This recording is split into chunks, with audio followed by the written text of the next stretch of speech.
PNT assegurou na cidadão nebe tata labarik manewangida iha ibun to inus nebe acontece iha posto sul município Viqueque. Departamento de Investigação Criminal Nacional, Superintendente Polícia João Belo dos Reis e jornalista Sira iha sala conferência imprensa Comando Geral Kaikoli Dili. Terça-feira lorong hito fulan janeiro tinan rihundua ronulores em Lima. Comando retam foto labarik nebe sai vítima nebe viral iha mídia social. Nune, comando halo cross-check, comando município Viqueque, no acontecimento ne acontece e a suculia rua posto suniang. No processo bacaso refere, comando PNT se halo examinação médico, ba parte saúde niang, onde detecta cidadão nebe tata vítima ne saúde mental.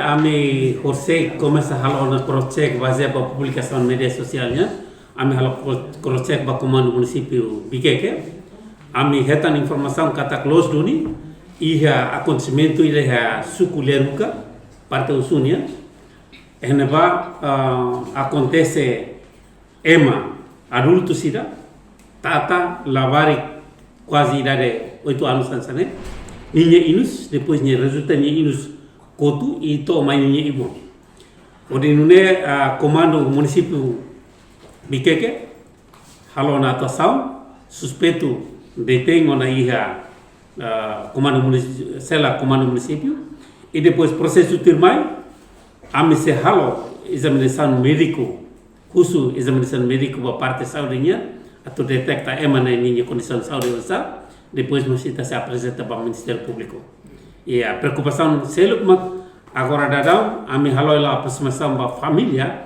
mas emana vema aquela suco neba ou sama acalma situação neba e depois nós aproximação da família onde vai resolver o problema de bem aqui. Data ia sala ia logo liba e depois processo agora lá ela identificação investigação lá ela e apresenta ao Ministério Público.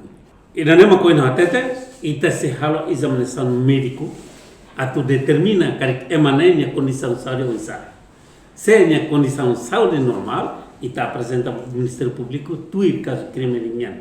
Se quer que o problema uma minha condição de saúde então se apresenta baixo parte para ninha ou mais apresenta mais hatamania e a parte nível macuela atende para o tratamento alimentar. A primeira vez acontece especulação e a mídia social hoje né ema não bota hoje mas tinha condição real hoje não apresenta bem. Me sim sira em relação família